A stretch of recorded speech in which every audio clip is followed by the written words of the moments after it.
Gracias por continuar con nosotros aquí en Vida y Sociedad, señores.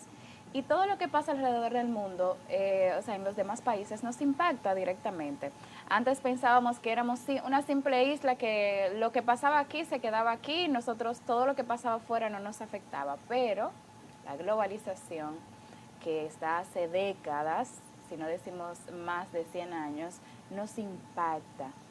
Cada cosa que pasa en nuestros países vecinos o en otro continente nos impacta. Para hablar de los últimos acontecimientos en el 2023, tenemos aquí a Janel Ferreras, analista político y geopolítico. Bienvenido, Janel. Buenos días, para mí un placer, Mabel, Padre Kennedy. Como siempre, un honor participar en este espacio de la Iglesia y de la familia dominicana. Bienvenido, de verdad que nos da mucha alegría y además un tema tan interesante que es el análisis de la geopolítica y ver cómo va el mundo ya al finalizar este año en este tiempo de Navidad. Janel, ¿cuáles son esos principales acontecimientos que nos han girado el timón en el mundo? ¿Qué ha pasado en este 2023 que ha impactado tanto la economía como la sociedad? Mira, yo creo que el 2023 ha sido un año muy intenso en materia de geopolítica, sabiendo que geopolítica es la interacción de una nación, de un territorio en comparación con la política del mundo, en el punto donde usted se encuentra. Es importante usted conocer cómo funciona la economía de otros pueblos en comparación a su política interior, para así tener un concepto claro hacia dónde va una nación. Uno sabe si está bien o está mal en comparación con el resto del mundo. Sin embargo, el principal acontecimiento más importante del proceso del 2023 es precisamente lo que en el día de hoy, 7 de diciembre, cumple 2 meses, es la guerra entre Israel y Hamas, que ha motorizado todo un cambio dentro del sistema de paz en Oriente Próximo. También hay acontecimientos importantes como la cumbre de inteligencia artificial, donde se están tocando los temas sobre la ética de la superinteligencia artificial, que amenaza con modificar las costumbres y los hábitos de la humanidad. Tenemos también varios presidentes del mundo que se han juramentado en este año, el del gobierno español, el presidente de la Argentina, Javier Milei, el presidente de Guatemala, Bernardo Arévalo, el nuevo presidente de Ecuador, Javier Noboa. Entonces tenemos una serie de actividades geopolíticas que nos interesan y no podemos dejar el acontecimiento que hoy amenaza a Latinoamérica, que es el conflicto entre Venezuela y la Guyana por el Esequibo. Pienso que todos esos acontecimientos, sobre todo lo que envuelven el componente energético, nos afecta porque ya la economía es interconectada. Cualquier situación que usted tenga en su vida normal le afecta, aunque el acontecimiento sucede en Japón, va a tener un acontecimiento local. Repercute. Lo que pasa es, Janel, que hasta la tasa que nosotros utilizamos a veces es importada y un conflicto bélico, por ejemplo, vimos la situación entre Rusia y Ucrania que escaseaba el maíz que no es solamente para comer, sino que alimenta a los pollos, que se utiliza en las industrias, y la gente a veces no entiende por qué algo tan lejano me puede impactar la economía de la República Dominicana. Pero vámonos aquí a Latinoamérica. El cambio de los gobiernos, al principio del año se hablaba de un cambio de dirección en América con la elección de presidentes que tenían una visión no capitalista. ¿Qué tanto ha impactado a las Américas estas decisiones al momento de ir a las urnas? Mira, hay 3 crisis que nosotros tenemos que manejar al dedillo. Primero, la crisis bancaria. Luego la crisis de los contenedores y luego la crisis de la pandemia de la COVID-19. Esos 3 acontecimientos que sucedieron prácticamente en el mismo tiempo, la gente no se dio cuenta, pero provocó lo que nosotros hemos denominado el péndulo pospandemia. ¿Qué es el péndulo pospandemia? Es la dirección en el cual transitan las poblaciones mundiales en dirección opuesta al sistema que conocía. Y me explico.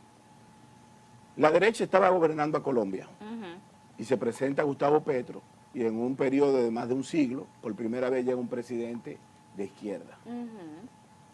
Argentina es el país europeo dentro de América. Llega a una tasa de inflación de más de un 140% y resurge un fenómeno llamado Javier Milei. Entonces, no significa que las poblaciones van de derecha a izquierda o de izquierda a derecha. La población ha encontrado poca respuesta en el sector público, en el sector empresarial y en los sectores que tienen que darle respuesta de ayuda solidaria a la población. Y una gente que tenía un poder adquisitivo de 5,000 pesos mensuales, por decir una cifra, pero ahora esa misma canasta familiar le ha sobrepasado en más de un 500% en algunos lugares del mundo, la gente no encuentra respuesta. Y siempre culpa al sistema político que esté dentro del sistema. Y hace un cambio drástico. Y hace un cambio drástico sin saber de que eso obedece a una economía interconectada, porque lo que usted dice al principio es todavía mucho más profundo. Es posible que el traje que tenga el padre Kennedy, la tela la fabriquen en China, los botones en la India, se ensamble en Jamaica y se venda en Times Square. Entonces, como un producto que tiene diferentes manos de obra, al final tiene la incidencia como eje transversal de la economía de la energía. No existe ningún atributo en el mundo que no tenga en su elaboración componentes energéticos. Y todo el mundo sabe que la desestabilización económica mundial, lo primero que afecta es el transporte marítimo. Exacto. Por el mar se transporta el 90% de todo el comercio del mundo.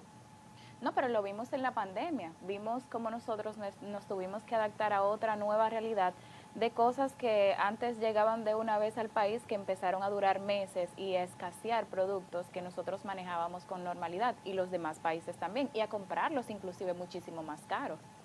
Y nosotros tenemos una ventaja en la República Dominicana, y se lo digo porque la gente a veces no lo sabe o no lo interpreta. ¿Cuál es? Es que nosotros tenemos un proceso logístico eficiente todavía. Aquí tenemos una situación, podemos tener un alza de los precios, pero en la República Dominicana la canasta básica dominicana no ha escaseado nunca, incluyendo en la pandemia. O sea, nosotros siempre hemos tenido arroz suficiente, aceite, carne, huevos, leche. Nosotros no hemos tenido problemas de abastecimiento de combustible.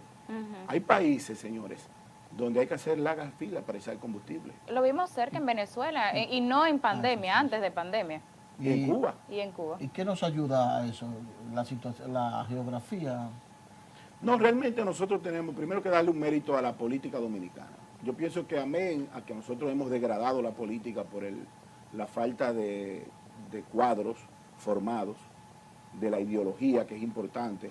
Hay que tener un país con ideología, porque cuando los partidos no tienen ideología, cualquier cosa puede suceder. Y se confunde entre un líder político y un narcotraficante en una boleta.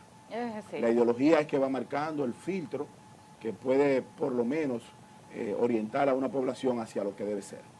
Segundo, la dinámica empresarial dominicana. Los dominicanos tenemos un grupo empresarial que, si no menos cierto, le hace falta un poquito de solidaridad social o de compromiso social.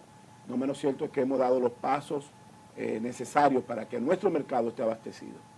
Y lo tercero, a pesar de que todos los productos, señores, yo compraba una pizza en la ciudad de Nueva York regularmente a principios de año, cuando voy a participar en una de las conferencias que hacemos, costaba $4.25. La última vez que fui costaba $9, la misma pizza, en un periodo menor a 12 meses. Entonces la gente no entiende, a veces dice, no, la situación está cara, no, es una economía interconectada. Bueno, y yo he dicho que la salvación a todos esos procesos es sembrar la tierra. Producir en lo claro, porque la sierra es lo único que a través de un sistema de producción inteligente te da hasta 100 por 1. Exacto. Y hablando de sembrar la tierra, y entonces estos campos de República Dominicana, que hay gran parte abandonado, no se están utilizando, falta maquinaria para ayudar también a aquellos campesinos, entonces la tierra a veces no se está produciendo mucho, ¿no? Sí, hay que hacer un programa efectivo. Nosotros hemos iniciado el programa Siembra RD. Yo creo que ese programa no es suficiente, porque yo he planteado, tengo 3 años planteándolo, no es solamente sembrar la tierra, es crear dentro de la cultura dominicana a la familia que cree el huerto familiar.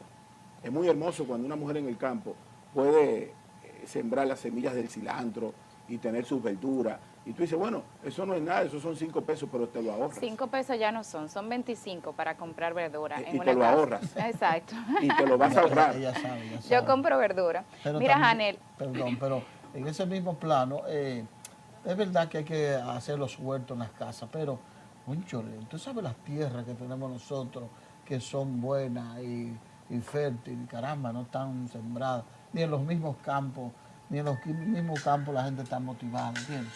Entonces, ojalá que en ese sentido se pueda todavía, ya que usted dice que hay que sembrar la tierra, hay que invertir más en ese sentido y apoyar esos sectores. Janel, la gente está muy interesada en el fenómeno de Milei. ¿Qué pasó en Argentina? Educa a la gente de cuál era la realidad de Argentina en las últimas décadas y cómo pasó de ser el país más rico de las Américas y uno de los países más ricos del mundo a una economía con tanta inflación. ¿Y por qué Milei es un fenómeno tan importante? Mira, no solamente de los países más ricos, sino de los países que tenían mejor calidad de vida. Porque hay países que son ricos, pero la calidad de vida no es... los argentinos tienen una vida de placer, de asado, de parrilla, de buen vestir, de buen comer. Los argentinos pasaron a una inflación de hasta un 140%. ¿Qué significa eso?